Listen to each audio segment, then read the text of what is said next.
Bonjour Guillaume Pépi, c'était il y a un an, Charlie et Hypercacher. Il y a eu ensuite, souvenez-vous, le terroriste dans le Thalys le 21 août, puis les attentats du 13 novembre. Vous dirigez ce grand groupe public, la SNCF. Qu'est-ce que la menace a changé pour vous ? C'est vrai que les Français ont changé, nous tous on a changé, et donc la SNCF change, et les clients sont très compréhensifs. Et donc ce qui change, c'est qu'il faut à la fois que le train reste le train, ouvert, accessible, mais il faut qu'on fasse tout ce qui est possible pour protéger nos clients. Et moi je pense qu'il faut combiner un peu trois filets de protection. Oui. Le premier, c'est la présence humaine. Il y a beaucoup maintenant de policiers, il y a beaucoup de militaires. Ça, Mais il c'est y a Vigipirate un peu dans les gares, quoi, non ? Oui, mais Ouais. aussi beaucoup de cheminots, 3500. Et puis, il y a en deuxième lieu des nouvelles technologies. Par exemple, la vidéo-patrouille, ça consiste à... Vous savez qu'on a 35 000 caméras dans les gares et dans les trains, et ça permet de suivre des personnes qu'on trouverait avec un comportement un peu suspect tout au long de leur déplacement pour pouvoir savoir si Avec c'est... un côté un peu dissuasif. Oui, c'est ça, Oui, tout à fait. oui, oui. Et puis la troisième chose, c'est la vigilance collective.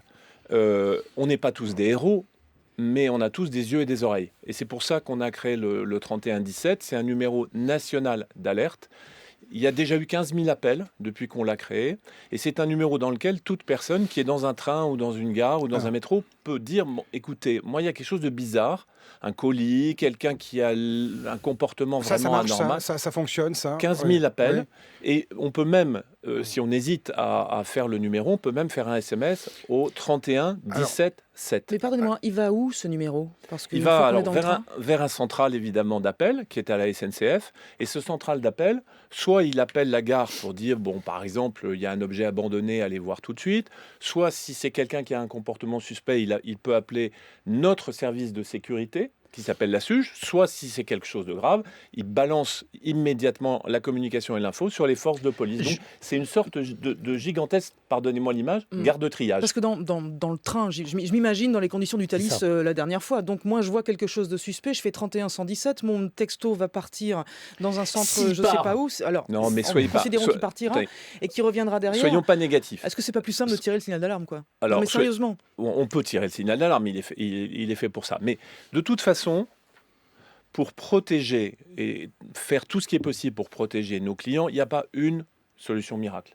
Il faut combiner, je vous l'ai dit, de la présence humaine, et c'est un gros investissement pour nous, des nouvelles technologies, et puis aussi la vigilance collective. Aussi, une dernière chose, il y a une loi qui va bientôt être votée, qui s'appelle la loi Savary, du nom du député qui a fait cette proposition. Elle est fondamentale, parce qu'elle va améliorer pour nous les outils pour la sécurité de nos clients. Par exemple, on va pouvoir avoir des gardes de la SNCF en civil, Des marshals du rail comme aux États-Unis, c'est ça? Voilà, c'est ça. Ouais. Des gardes armés sur certains trains, pas sur les 17 000 trains qu'il y a dans la journée. Et puis la deuxième chose, c'est qu'elle va permettre enfin que nos agents puissent demander à un voyageur dans une gare, s'il vous plaît, veuillez ouvrir votre sac, alors qu'aujourd'hui, ça n'est pas possible. C'est pas possible. Guillaume Pépi, Ségolène Royal a exigé l'installation de, il y en a 4, je crois, arrêtez-moi si je dis une bêtise, portiques de sécurité pour le Thalys. Il y a un côté un peu dérisoire dans tout ça, non? Parce qu'au fond, il y en a 2 à la gare du Nord, à Lille, et puis quoi? Rien en Belgique, rien dans les autres pays. Il y a un côté un peu effet d'annonce, et puis pas grand-chose derrière. Non. Les portiques, c'est utile. On a dit qu'on les installait sur le Thalys. De les on installe sur le c'est Thalys compliqué et pour on vous. va continuer dans quelques semaines. Quel est le bilan? Il y a environ 100 000 personnes qui ont utilisé ces portiques sur le Thalys. Bon, ça marche bien. Ce qu'on peut dire simplement, c'est que lorsqu'il y a des trains très chargés, par exemple avec 600, 700 personnes, on a du mal à faire passer toutes les personnes en 20 minutes. Il faut arriver une heure avant, Donc, c'est ça? C'est non, nouveau? 20 minutes. Écoutez-moi, Non. 20 minutes avant.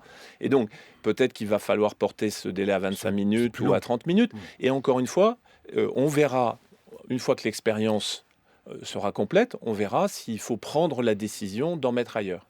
Parce que vous installez, pardon Guy, vous installez des portillons, ça c'est une autre affaire, dans les gares SNCF, TGV. Oui, dans le Parisien ce matin. Dans le Parisien ce matin, oui.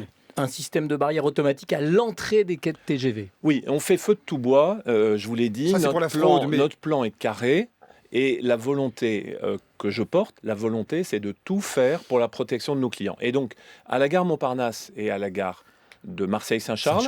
On va mettre des barrières automatiques, et ces barrières automatiques permettent, comme dans le métro, comme dans le RER, de valider son billet. Mais derrière, pour augmenter la sécurité, il y aura un chien renifleur, un garde de sécurité et des personnes qui pourront demander si on peut ouvrir son sac. Bref, on fait et de la lutte contre la fraude. L'intérêt de la lutte contre la fraude, c'est quoi ? C'est que une fois qu'on est à bord du train, le train sera plus serein. Il n'y aura pas, vous savez, ces incidents auxquels on assiste de temps en temps entre un fraudeur et un contrôleur, puis ça met un peu tout le monde mal à l'aise. Et puis le contrôleur, qui s'appelle maintenant chef de bord... Mais il y aura toujours autant de contrôleurs en Bien revanche. sûr, On a toujours besoin d'autant. l'emploi est préservé. Le contrôleur, il aura plus de temps à passer avec les clients et plus de temps à faire de l'information, plus de temps à faire du service. Donc, on fait, encore une fois, tout ce qui est possible pour augmenter la sécurité en ayant en tête que le train doit rester le train, parce que le train en France, c'est quelque chose de très important. Les gens aiment le train, les gens aiment prendre le train. Il faut que ça reste facile, il faut que ça reste accessible. En parlant de facilité, juste avant de changer de sujet, pardonnez-moi, j'entends bien j'allais dire tourniquet, je suis d'un autre âge, mais vous voyez, pour passer sur le Portillon. Portillon, merci. Mais il y a une espèce de tradition aussi dans le train. On vient se dire au revoir sur le quai. Je dis ça sans plaisanter. Est-ce que ça veut dire qu'il va falloir un ticket pour accompagner quelqu'un, y compris un enfant ? Si vous avez une personne, par exemple, qui est en fauteuil ou une personne âgée avec des gros bagages, évidemment, les personnes de la SNCF qui sont là les feront passer. Mais attention, on a aussi un problème de fraude. L'imagination des Français sur la fraude est sans limite. Tout le monde a toujours une bonne raison de ne pas être en règle. Et vous savez que la fraude, ça coûte en France, à la SNCF, 300 millions d'euros. Je devrais dire que ça coûte aux Français. Parce qu'à la fin, c'est moins de trains neufs, c'est moins de panneaux d'information, c'est moins de gares rénovées. Et là-dessus, les choses sont très claires. Moi, j'ai décidé de changer de braquet et aussi d'accroître la répression. Tout simplement parce qu'on fait beaucoup de pédagogie, on fait beaucoup d'explications, mais les gens en ont marre des fraudeurs.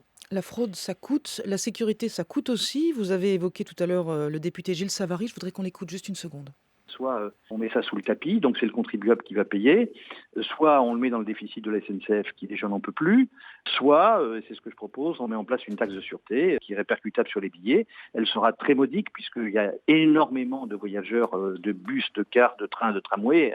Il y a 2,5 milliards de voyages simplement par train en France, à comparer aux 140 millions par avion. Donc on a une base très très large. On pourrait avoir, avec une taxation modeste sur chaque billet, de l'argent suffisant pour distribuer dans les gares et sur les réseaux. Guillaume Pépi, est-ce qu'il faut y venir, comme dans les avions d'ailleurs, mettre une taxe parce que la sécurité vous coûte beaucoup plus cher aujourd'hui ? D'abord, la sécurité, c'est un investissement. On y met 400 millions d'euros, mais c'est d'abord un moyen de rassurer les Français sur la sécurité du train. Alors, est-ce qu'il faut mettre une taxe ? Le député Savary dit qu'il faut y réfléchir. De toute façon, ça ne dépend pas de la SNCF, ça sera un choix politique et ça sera un choix du Parlement, puisque les taxes, c'est le Parlement. Alors la SNCF, certes moins que la RATP, fait face, Guillaume Pépi, à un phénomène de radicalisation dans les rangs des cheminots. D'abord, est-ce que vous avez des données chiffrées, précises sur ce phénomène ? Ça représente, depuis un an, quelques cas qu'on compte en gros sur les doigts des deux mains. Et comment ça se passe concrètement ? Une dizaine de cas ? Au maximum. Comment on fait concrètement ? Nous n'avons pas accès aux fiches S parce que nous ne sommes pas habilités confidentiel défense. Donc ce qui se passe, c'est que les services antiterroristes nous appellent pour nous dire voilà, monsieur un tel ou madame un tel a un comportement de radicalisation qui pose problème. Qu'est-ce qu'on fait nous ? Vous aimeriez, avoir accès aux fichiers S en question ? Il faudrait être habilité confidentiel défense. Donc quand on reçoit l'info, qu'est-ce qu'on fait ? On regarde dans quel service et quel est le métier de la personne. Si jamais le métier de cette personne, c'est par exemple de conduire des trains ou d'être dans un poste d'aiguillage, ou si le métier, ça consiste justement à être un agent de sécurité armée, à ce moment-là, on change les gens de job. Vous l'avez fait déjà ? Oui. Combien de fois ? Je vous dis, moins de 10 fois. On change les gens de job, on ne les licencie pas, parce que si on licenciait les gens, ça voudrait dire alors à ce moment-là qu'on donne un puissant incitatif. Vous n'avez pas le droit. Et ça serait un puissant incitatif pour les gens à une radicalisation, mais on prend des mesures de précaution de telle sorte que ces personnes qui sont signalées par la police comme ayant un comportement de radicalisation ne soient pas dans des positions de sécurité. Vous avez cité conducteur de train, sécurité, mais au fond, chaque métier est sensible. La présence dans la foule d'un agent SNCF, c'est aussi un métier sensible. Oui, enfin, comme d'ailleurs vous pouvez vous-même, si vous êtes monsieur, madame Intel, vous trouver dans une gare. Il y a l'autre chose qui est très importante, c'est là encore la vigilance dans l'entreprise. On a un code de neutralité religieuse qui est une charte qui est extrêmement rigoureuse. On n'a pas le droit à la SNCF de faire une crèche à Noël et on n'a pas le droit non plus d'avoir un tapis de prière dans son bureau. Ça, c'est interdit. C'est interdit parce qu'il y a un code de neutralité religieuse. On est une entreprise publique, républicaine et neutre sur ce plan-là. Si jamais quelqu'un prend cette initiative, il est passible d'une procédure disciplinaire. Et les 150 000 cheminots, qui sont très engagés sur les valeurs républicaines, ils sont très très vigilants là-dessus. Et ce que je peux vous dire, c'est qu'à la SNCF, moi je ne connais pas de ce type de pratique. L'histoire des fiches S, pardonnez-moi, est-ce que vous souhaiteriez le savoir à l'embauche, si vous pouviez ou pas ? Non, je crois que c'est vraiment pas notre métier. Une fiche S, par définition, c'est confidentiel défense. Il faut que ça le reste et que ça soit les services antiterroristes qui aient cette information. Jean-François, pardon ? Autre question de sécurité. Ça, c'est Oui, pardon. Autre question de sécurité. Le 14 novembre, il y a ce TGV avec Versheim qui déraille. Et Monsieur Pépi, s'il n'y avait pas eu la veille les attentats du 13 novembre, cette affaire aurait certainement pris une place absolument centrale dans tous les médias. Où en est-on de cet incroyable accident ? Mais cette affaire, elle a une place. Elle nous a tous complètement traumatisés. C'est un accident du travail, puisque les victimes sont 9 cheminots et 2 personnes de leur famille. Qui ne devaient pas être là. Oui, on peut, on va dire, le comprendre, même si moi, je ne peux pas l'accepter. Mais donc, c'est un très gros accident du travail. Cet accident d'une rame sur une ligne d'essai, puisqu'on est sur la ligne qui va jusqu'à Strasbourg, le nouveau tronçon de la ligne, cet accident, et je m'engage sur ce point, ne peut pas se produire avec un train commercial. Tout simplement parce que lorsque on fait des essais, parce que vous faites exprès, débrancher. On débranche les systèmes de sécurité. Bien sûr. Parce que vous avez dit... Et on débranche tous les systèmes de sécurité pour justement pouvoir pousser, par exemple, la vitesse du train ou réduire la distance de freinage. Donc, l'enquête est en cours, il y a une enquête judiciaire, on saura, je pense, dans quelques semaines, le détail de ce qui s'est passé, mais ce qui est sûr, c'est que cet accident d'une rame d'essai ne peut pas se produire avec une rame en service commercial. Vous avez dit remettre de la rigueur après cet accident. Qu'est-ce que ça signifie concrètement ? On espère qu'il y a quand même déjà de la rigueur partout, tous azimuts, à la SNCF. Bien sûr, mais vous savez, la sécurité, dans les trains, comme dans les avions, comme quand on est conducteur, c'est avant tout de l'humilité et de la modestie. C'est-à-dire, c'est le fait de se dire, même quand on prend sa voiture pour 500 mètres, il peut nous arriver un accident. Oui. Donc on met sa ceinture. Eh bien nous, il peut y avoir à la SNCF, et d'ailleurs il y a eu, dans cet accident de la rame d'essai, il y a eu quelque chose d'anormal. Il y avait 7 personnes dans la cabine du conducteur. Au lieu de 4. Et dans les cabines, il y a marqué nombre de personnes maximum admises 4. Par conséquent, il y a un manque de rigueur, et c'est là-dessus qu'il faut qu'on dise c'est pas acceptable. Guillaume Pépi, PDG de la SNCF.